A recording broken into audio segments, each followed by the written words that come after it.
नमस्कार बंधुरा आज के बनाबो आमी फुलकपिर रसा।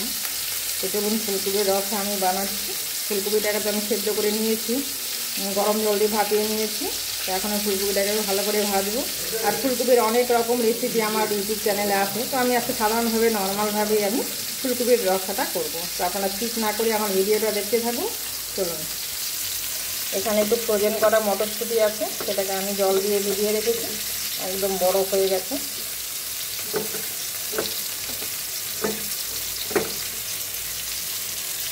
এইখানে আমি ফুলকপিটাকে আমি ভালো করে গরম জল দিয়ে লবণ দিয়ে ভাপিয়ে নিয়ে এটাকে লাল করে ভালো করে ভেজে নেব।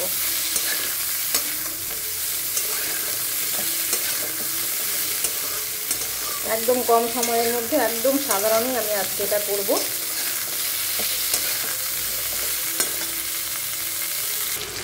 ফুলকপিগুলো ভাজা হয়ে গেছে, তো আমি এগুলো এখন উঠিয়ে নেব। ফুলকপিগুলো সব উঠিয়ে নিয়েছি, সেই তেলেই আমি ফোড়ন দিয়ে দেবো। তেজপাতা, গোটা গরম মশলা আর অল্প জিরে।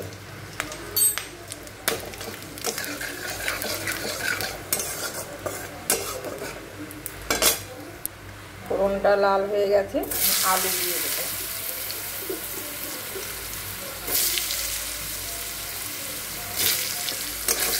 আলু ভাজা হোক।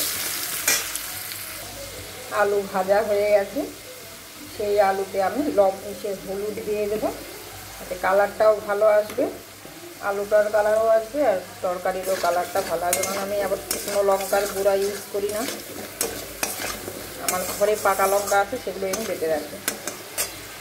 তো এখানে হলুদ দিয়ে দিলাম, তো লবণটাও দিয়ে দিই। হলুদ, লবণ।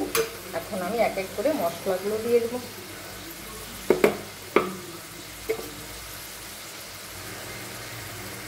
আদা বাটা,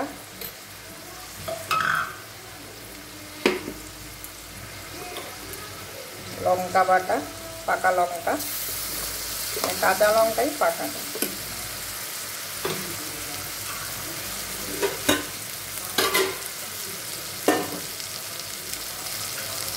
জিরে বাটা,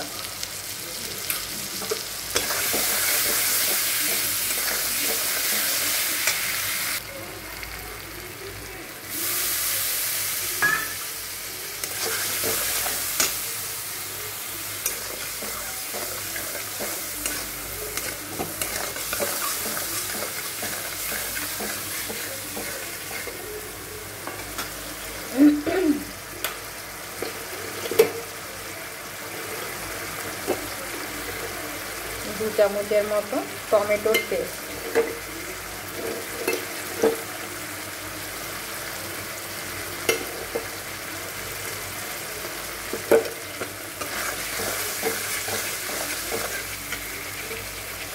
মটরশুঁটি,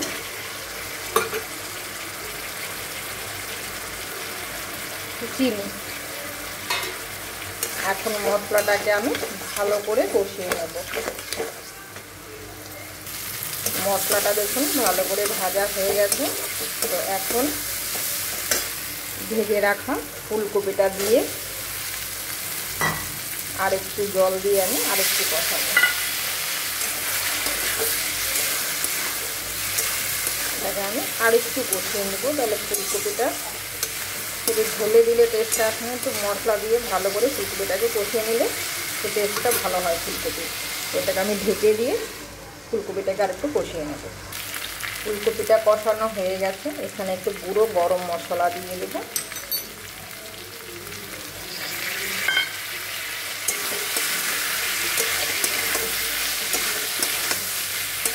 গরম জল করে রেখেছি, আমি এটাকে একটু গরম জল দিয়ে দেবো। গরম জল দিলে তরকারির টেস্টটা একটু ভালো হয়।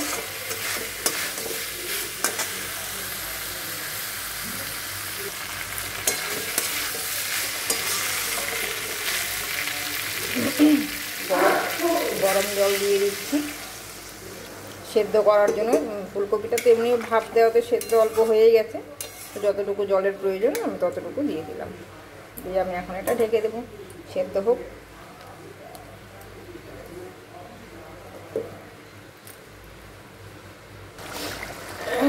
ফুলকপিটা ভালো করে সেদ্ধ হয়ে গেছে, ব্যাস জলও শুকিয়ে এসছে, ঝটপট ফুলকপির রসা কষা রেডি হয়ে গেল। তো এখন আমি এখানে অল্প এলাচ বাটা দিয়ে দিচ্ছি,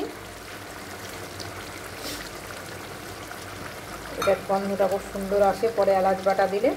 1 চামচ ঘি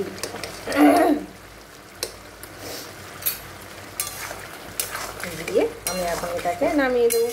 হয়ে গেল। রুটি কিংবা ভাতের সঙ্গে খেতে একদমই সাধারণ ঘরে থাকা জিনিস দিয়ে হয়ে যাচ্ছে এই যে ফুলকপি রসা কষা রেসিপি। আর একটুখানি শুকাবো। এই আমি নামিয়ে নিয়েছি ফুলকপির রসা কষা। তো এটা রুটি সবজির সঙ্গে ভাতের সঙ্গে খেতে ভালোই লাগবে। আর আপনারা জানি আমরা ফুলকপির সবজি আরও মানে করেন, আমি এভাবে করলাম তাই শেয়ার করলাম। আর ইউটিউব চ্যানেলে আমার অনেক রকমের ফুলকপির রেসিপি আছে।